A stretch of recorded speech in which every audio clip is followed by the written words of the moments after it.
शिर्डी साईबाबा संस्थानाच्या अधिकाऱ्याच्या मुलावर हल्ला झालेला आहे। विकास गोंदकर या मुलावर 4 ते 5 हल्लेखोरांनी हल्ला चढवलेला आहे।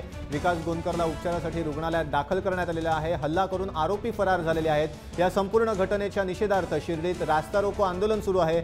आरोपीला अटक करण्याची मागणी इकडचे नागरिक करतायत। मोठी बातमी येते बुलेटिनमध्ये की शिर्डी साईबाबा संस्थानाच्या अधिकाऱ्याच्या मुलावर हल्ला झालेला आहे। विकास गोंदकर या मुलावर 4 ते 5 अज्ञात हल्लेखोरांनी हल्ला केलेला आहे। विकास गोंदकरला उपचारासाठी रुग्णालयात दाखल करण्यात आलेला आहे। दरम्यान हल्ला करून आरोपी फरार झालेत। शिर्डीत या हल्ल्याच्या निषेधार्थ रास्ता रोको आंदोलन सुरू आहे आणि आरोपीला अटक करण्याची मागणी देखील होती।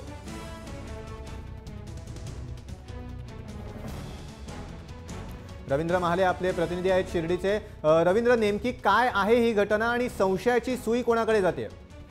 अनिकेत, नक्कीच ही विकास गोंदकर जो आहेत हा साईबाबा संस्थानचे उप जनसंपर्क अधिकारी यांचा मुलगा आहे।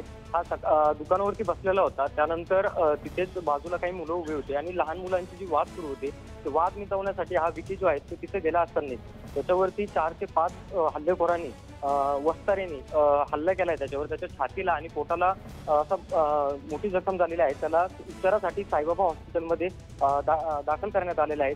मात्र शिर्डीतील जे ग्रामस्थ आहेत ते ग्रामस्थ आता आक्रमक झालेले आहेत की वारंवार जी गुन्हेगारी जी शिर्डीत वाढत चाललेली आहे या गुन्हेगारांना कुठल्याही पद्धतीचं जे आळा आहे अजून आळा बसलेलं नाहीये। त्यामुळं जे ग्रामस्थ आहेत त्यांनी रस्ता रोको जो आंदोलन आहे ते नगर मनमाड रोडवरती सुरू केलेलं आहे आणि जे विकास गोंदकर जो आहे त्याची जे छातीत आणि पोटात वस्तारीने वार केल्याने त्याचा बराचसा खून गेल्याने रक्त गेल्याने आणि त्याला उपचारासाठी साईबाबा हॉस्पिटलमध्ये दाखल केलेले आहेत। मात्र आता आरोपी जे आहेत ते आरोपी फरार आहेत। आरोपींना अटक करण्याची मागणी जी आहेत आता हे शिर्डी ग्रामस्थ करत आहेत। जोपर्यंत आरोपीला अटक करणार नाही तोपर्यंत रस्ता रोको जे आंदोलन आहे ते थांबणार नाही असंही ग्रामस्थांनी शिर्डी पोलिसांना इशारा दिलाय। अनिकेत, नक्की धन्यवाद दिलेल्या माहितीबद्दल रवींद्र। तर शिर्डी साईबाबा संस्थानाच्या अधिकाऱ्याच्या मुलावर हल्ला झालेला आहे। विकास गोंदकर या मुलावर 4 ते 5 हल्लेखोरांनी हल्ला केलेला आहे। आता आरोपींना पकडण्याच्या मागणीसाठी शिर्डीमध्ये रास्ता रोको आंदोलन सुरू आहे।